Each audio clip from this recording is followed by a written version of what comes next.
Tim Sales. I'd like to first say that you're not going to see glitz here, so please don't expect it. I'm not an entertainer nor an actor. I've created this video as a tool designed to educate people about a business concept that works, for people who are willing to put 100% of themselves into something. See, it takes 200% to be successful in business. 100% must come from you. 100% must come from the business vehicle that you've chosen. Business vehicle meaning how you earn your living, how you support your family. I've seen people who relentlessly pour 100% of themselves into a business vehicle, profession, or job, but that vehicle doesn't have the capability to give back 100%. The mechanics of wealth are just not there. But no one has ever fully explained to you why it doesn't work and why it's a waste of your valuable time if your goal is financial success. This video is for the person who is willing to put in their 100%. They're only lacking the right business vehicle, the explanation of why it's right, and the evidence that it does in fact work. Even though I say you must put in 100%, that doesn't mean that you have to work it full time. I didn't. That doesn't mean you have to sacrifice your family time, nor does it mean you have to have prior experience. I didn't. What you'll learn right here has allowed me to build a $25 million company. Now, a $25 million company has certainly been done before.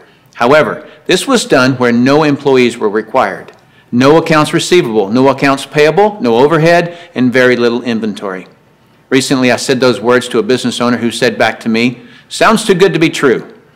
My response back to him was, "Is that a good enough reason to stop looking?" He paused for a couple of seconds and he said, "That wouldn't be very smart, would it?" What I suggest you do is not just watch this information, but study it. What I want to do first is create an equal playing field between people who know how to evaluate a business and those who don't. Because me explaining this business wouldn't be very effective until you understand how to place value to a business. The simplest thing for someone to do when they don't understand something is to go, it doesn't work. The way I'll accomplish this equal playing field is to give you 4 main principles to look for in a business. Number 1 is a huge expanding market. If you were the best vinyl record producer in the world, would it matter today? No. It doesn't matter how good you are in an industry that's eroding. Number 2 is a unique and consumable product. I'll cover unique first. If you don't have a unique product, then you compete on price and convenience. Who has the best price? Who's closest to the customer? Yet if you have uniqueness, then people must come to you. Next is consumable. If you have a non-consumable product, you're basically unemployed until your next sell. You want the repeat sales of consumable products. Whether it's every time someone picks up the telephone, connects to the internet, renews a membership, turns on the electricity, or gets to the bottom of a box or a bottle, you want those repeating commissions because it can pay you again and again. Number 3 is timing. Primarily here I'm talking about trends in timing. During all cycles of the economy, there are people who are making money and losing money. The makers are the ones in front of large trends. The losers disregard trends. How do you get in front of large trends? You study what creates them. Without any hesitation, in today's society, it's the baby boom generation that creates the largest trends. The baby boomers are a group of babies born between 1946 and 1964. There were 76 million of them born in the United States, 1 billion of them worldwide. Why is this group so talked about? They're 1/3 of the U.S. population and control 65% of all the money. I've likened the magnitude of all those babies to a basketball moving through a garden hose. They reshape every industry they go through. See, if you can predict where this basketball is going down the garden hose, you possess the ability to make fortunes. I want to give you some historical examples of the obvious buying patterns of these boomers. It started with a company called Gerber back in 1940, who were barely known. But by 1955, just 10 years after the boomers were born, they had sold 1.8 billion jars of strained baby food. As the boomers took their first steps, it was Buster Brown and Kenny Shoes. When the boomers went out to play, Mattel and Hasbro got rich providing toys to this young group. In 1957, we built more elementary schools in the U.S. in 1 year just to handle the overflow than we did in any 12-year period before or after. As the boomers went through their teens, Dairy Queen, McDonald's, Kentucky Fried Chicken became billion-dollar companies feeding the boomers. When the boomers moved through their 20s and 30s, which was in the mid-70s, what was the industry to be in? Real estate. Why? Because the boomers had heard from their parents one time too many, as long as you're living under my roof, you'll do as I say. So they wanted their own roof. which created a 15-year real estate boom. And people are still talking today about the great time frame to be in real estate. Then what happened to the real estate market in the late 80s? It began its decline. Why? The basketball had moved through the real estate industry. Another example of this is the U.S. stock market. Several years ago, I heard a stock market analyst speaking on the radio saying that he just couldn't believe the stock market had a 15-year rise. Notice the number 15 years keeps coming up? Anyone with a good understanding of the baby boomers could have seen this coming and profited from the recent stock market activity. Why does this 15-year number keep coming up? Because the baby boomers were born between 1946 and 1964. And so 18 years separates the front edge from the back edge. A very important number for you. If you look for trends on the front side of the basketball, you get the full 18 years for your products to be popular. That's the reason you study the nose of the basketball. So your business, no matter what your business is to be looking at what industries are expanding or which industries are about to expand. You shouldn't care how long you've been doing something or how long you've been in school to learn something. Are you in front of trends or not? Don't have a loyalty to something just because you've been educated in it or doing it for a long time. So looking at the current trends, we basically got 1 billion people who are in their 50s and 60s. Since that's the case, what business do you want to be in? Let's look at some obvious current and future trends. Health and looking younger are going to be tremendous trends. The boomers do not like what aging is doing to them. So products that fend off aging as well as vanity issues will continue to boom. Businesses that focus on retirement issues will do very well. The crux of it will start with the boomers having enough money to retire. Businesses that offer ways to make money will obviously flourish. Legal matters such as wills and estate planning will become large trends. Efficiencies will also grow. The television was too far away from the couch for the boomers, so they invented the remote control device. Today, they have their entire library of books and music in their cell phones. The boomers have always been enamored with technologies that make life easier. These technologies will actually create industries. For example, the computer created the need for antivirus software. The internet has created a need for identity theft protection and firewalls. But there will be many additional industries created by the computer and internet technologies. It is the computer plus the internet that made the iPod, iPad, and iPhone possible. As a side note, the baby boomers are not the only trendsetters. They are just the largest and have most of the money. As the world becomes one, the international market will play a big role, as well as the group born just after the baby boomers that are known as Generation X. But remember, the boomers control 65% of all the money. So when a bright Generation X person creates a great new product or service, they must make it simple enough that a baby boomer can understand it. Otherwise, that product will not reach mass acceptance. Those are some of the big trends. So if you want to be brilliantly compensated, you must focus on industries and companies that have positioned themselves in front of these trends. All right, let's move forward. Number 4 is leverage. I'm going to spend some time on this one because we're not really taught this in our society. We're taught to go get a good education, build a resume, and exchange our expertise for someone's dollars. The problem with that is if we're not exchanging our expertise, we're not making any dollars. So vacation time is costly. A walk around the golf course, costly. Family time, although extremely important, is costly. I'll define the word leverage as an increased means by which to attain something. One form of leverage is investing $5 million and earning 10% interest, which will yield you about 41 grand a month in income. So whether you're enjoying family time or playing golf or vacationing, you're still enjoying 41 grand a month in income. You're leveraging off your money. That's a leverage everyone would love, but very few have it. Let me explain another kind of leverage that's available to everyone, including yourself. Incidentally, if you get nothing more out of this video than a better understanding of this little simple concept I'm going to explain, you'll have gained something very valuable for watching it. Imagine, if you will, you own a company. You employ just one person, me. I work for 8 hours on Monday. You work for the same 8 hours on Monday that I do. Now listen closely. You get paid on 16 hours worth of work because you take a portion of my productivity as income back to yourself. You're leveraging off my efforts because I'm your employee. So theoretically, the more employees you have working for you, the more leverage you have. However, have you ever had employees? If you have, you know that in theory, hiring employees sounds great, but it's very difficult to reach leverage through employees. I've heard it said that if you have one employee, you have one headache. If you have 100 employees, you run an adult daycare center. And the reason being is this: no employee will ever work as hard for your company as you will, because they don't own it. Here's my rule of thumb for reaching true leverage. If there's one sentence that epitomizes the entire video, it would be this: to have true leverage, you must create a situation where everyone has the same amount to gain. Only then do you have true leverage. Let me give you an example of this type of leverage. Let's say that I'm a real estate broker and I hire an agent named Robert. Robert goes out and sells a building. Robert earns a percentage of the selling price of the building, and so do I, the broker. Why do I, the broker, earn a percentage when it was Robert who sold the building? Well, I did some of the advertising. I trained Robert. I had the initiative to go get my broker's license in the first place. I put up the risk. I did a lot of things. And so it's valid that I, as the broker, earn my money. But Robert doesn't work for me as an employee. He's an independent contractor. He just hangs his real estate license on my wall.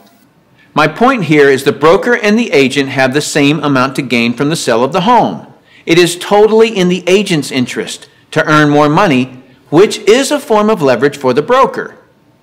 There is a flaw in this leverage situation that I've shown you, and it's this: the broker can have multiple agents, but the agents cannot. The broker has leverage, the agents don't. Until the agents do what most brokers dread. What happens when I, the broker, have been real effective at teaching Robert to be a good agent? What's Robert going to want to do in a couple of years? Be his own broker, right? Is this good for me, the broker? No, because as soon as he becomes a broker, two bad things happen to me. Number one, he breaks away from me and I lose him as an income source. And two, worse than that, he's now my competitor that I trained. He knows all my good stuff. By the way, this doesn't just happen in the real estate industry. It happens in practically every industry. Have you ever heard the expression, "I'm just going to work there for experience"? What does that mean? It means I'm going to strip them of their knowledge and then go do it myself. If you're a business owner, how many people have you trained who are no longer working for you? How many people have you trained to be your competitors? Well, this gets worse. Let's say that Robert is now a broker right down the street.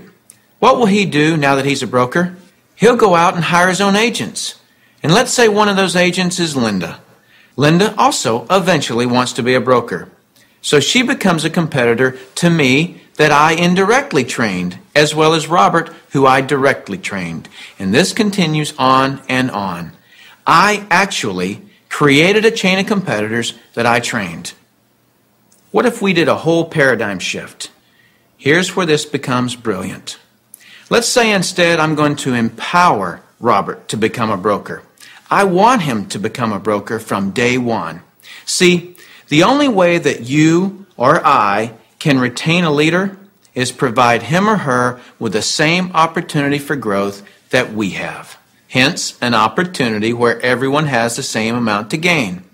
So from day one, I'm going to encourage Robert to be a broker. And when he does, he doesn't break away from me and become my competitor. He shifts from agent to broker, which now allows him to sponsor his own agents.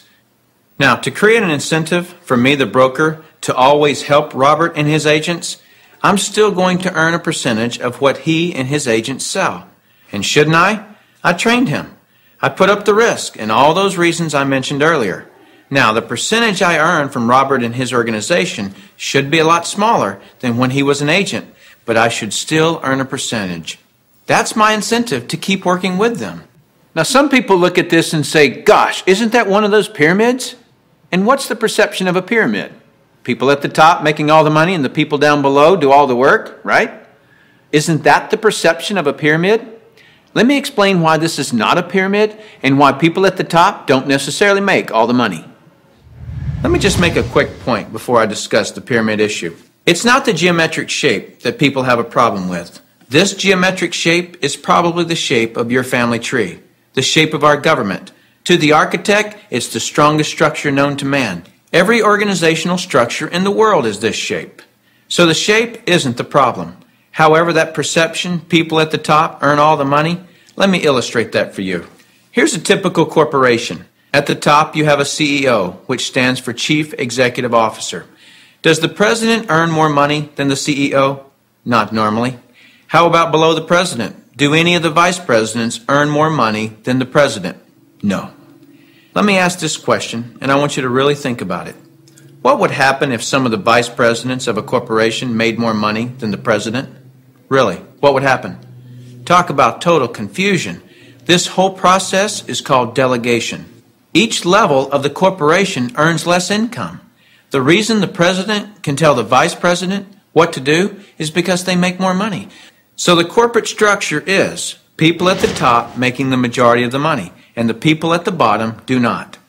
The CEO of any corporation earns off the productivity of, or is leveraged off of, everyone in his or her corporation. Whether that CEO personally hired every employee or someone else in the company hires them.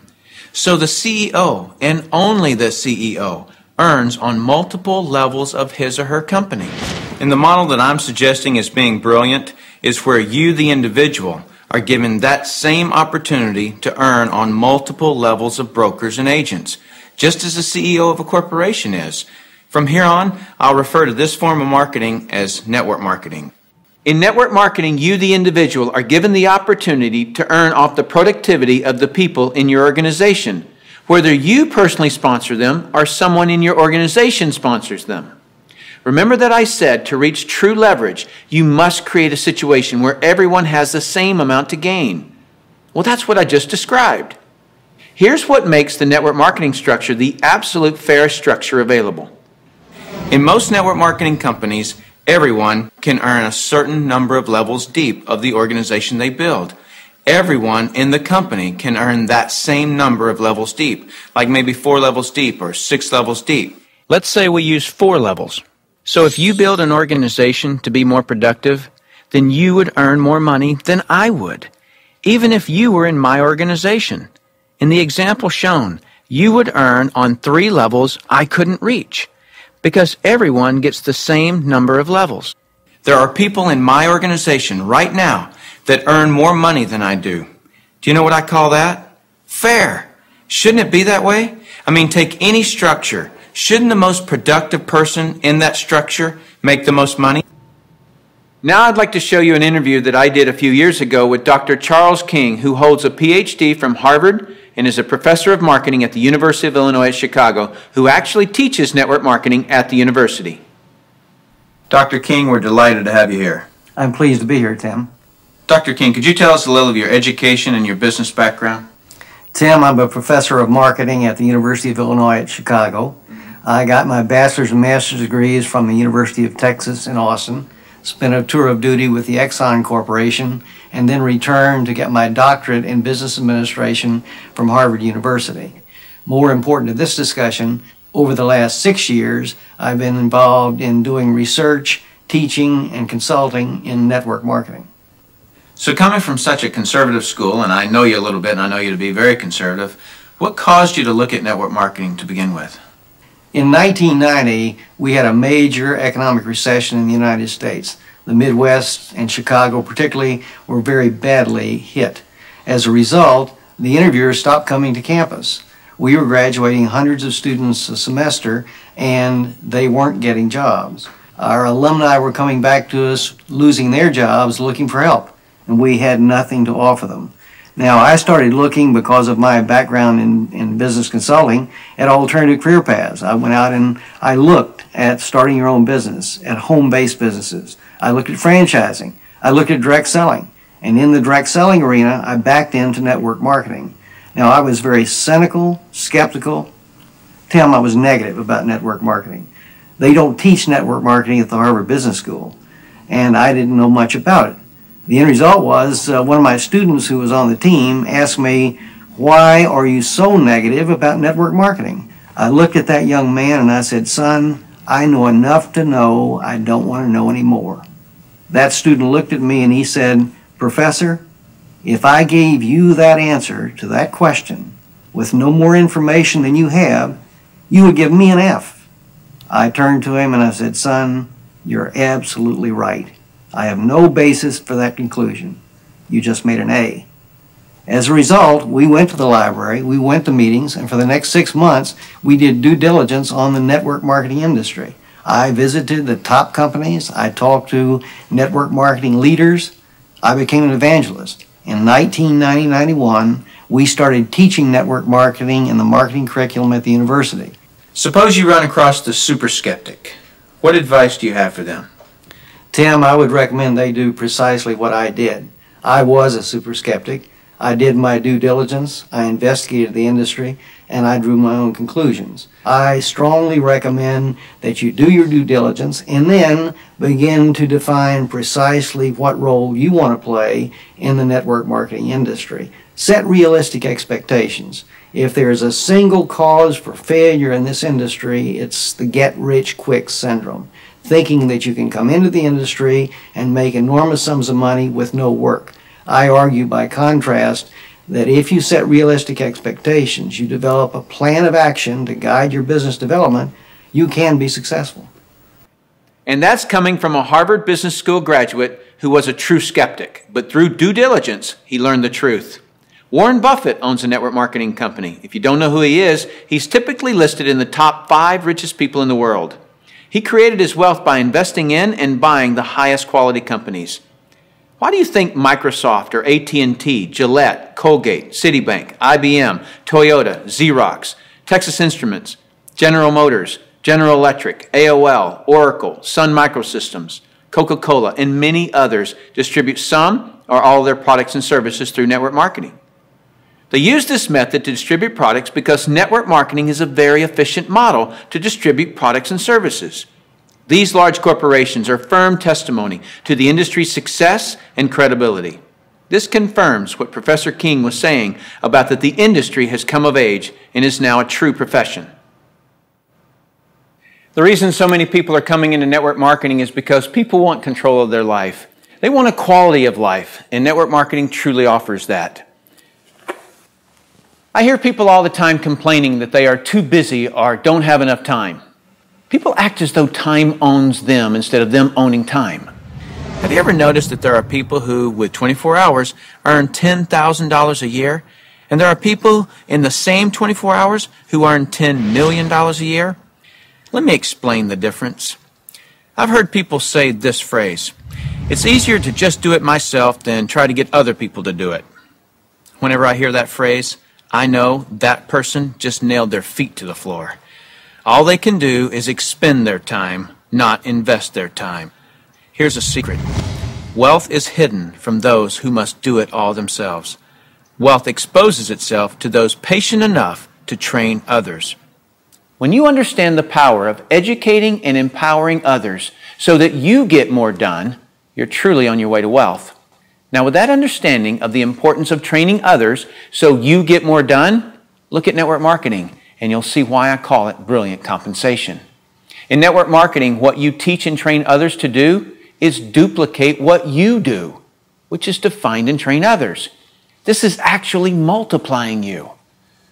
That's why I say, next to your spiritual growth and your family, there is nothing in the world you can do that will reward you better than investing your time in network marketing.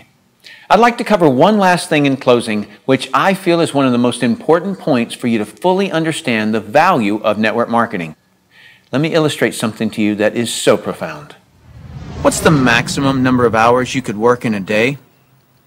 24 hours, right? So if you didn't sleep all day, you could work 24 straight hours. What if you didn't sleep for a whole year? You could actually work 8,760 hours in 1 year. But that's the maximum number of hours you could work in a year. I have 56,000 people in my organization worldwide. Well, let's suppose that all 56,000 people work just 1 hour out of a year. 56,000 people times 1 hour each equals 56,000 hours of work that I'm being paid on. Well, for most people to earn on 56,000 hours of work, they'd have to work for over 6 Years, 24 hours a day without sleep to put in the same amount of hours that I could in 1 hour a year. Let me throw in something really ridiculous. Suppose all my 56,000 people worked 1 8-hour day in a year. 56,000 people times 8 hours is 448,000 hours I'm being paid on. Well, it would take most people working over 51 years, 24 hours a day, to do what I could do in 8 hours a year. 8 hours in 1 year versus 51 years working 24 hours a day? Doesn't seem fair, does it? It's definitely not fair. What's not fair is that you haven't understood this until today, and other people have. But now that you understand it, take responsibility for it. Don't go running and try to create reasons why you can't do this. You can do this. I don't say any of this to impress you. I don't need to impress you. This is an educational-only video. My purpose in creating this tool is to contribute back to that woodpile that so generously gave to me. Because network marketing has given me a lifestyle I previously couldn't have imagined. And because network marketing has given me total financial and time freedom, I feel it my responsibility to explain the industry in an understandable way. So I say all of this only to impress upon you that the difference between the wealthy and everyone else is leverage. You've got to understand that. And nothing gives you, the individual, leverage in such an ethical way like network marketing can. So go get a pad of paper, write down what you really want in life. Then call the person who gave you this video and tell them whether you're an A, B, or C. C is, see you later, no thanks. That's fine with us because your relationship with the person who gave you this video is more important to us than anything. Or you're a B. A B is, I may be. I want to first explore the product. If that's you, then do that. Don't procrastinate. The #1 killer of financial success is procrastination. People just putting it off until tomorrow, and they've somehow convinced themselves that they'll actually do it tomorrow. You know what I'm talking about. As soon as I'm done with this project, then I'll have more time. Or as soon as little Jimmy gets back to school, then I can, and they never do. If a person has an excuse, they have all they need to fail. Don't let that be you. Get your product today. Or you're an A, and that means absolutely. No, you don't have all your questions answered, but you see enough to start and begin your training. Very well done to you in your ability to make a decision. If it's late at night and you just watch this, don't be concerned that the person who gave this to you is sleeping right now. They'll be up. And if they're not, wake them up. Tell them, hey, now that I understand this thing, I can't sleep. And if I can't sleep, you're not going to sleep. Believe me, they'll appreciate that call. So call that person and tell them whether you're an A, B, or C. That's it. Join us. You'll be glad you did. Now is the right time, the smart time. Thank you for taking the time to view this video. I hope it's been educational to you. What I really hope is that you'll put this information to good use. Next, you'll see some common questions that you can interact with. I look forward to working with you should our paths cross. I'm Tim Sales.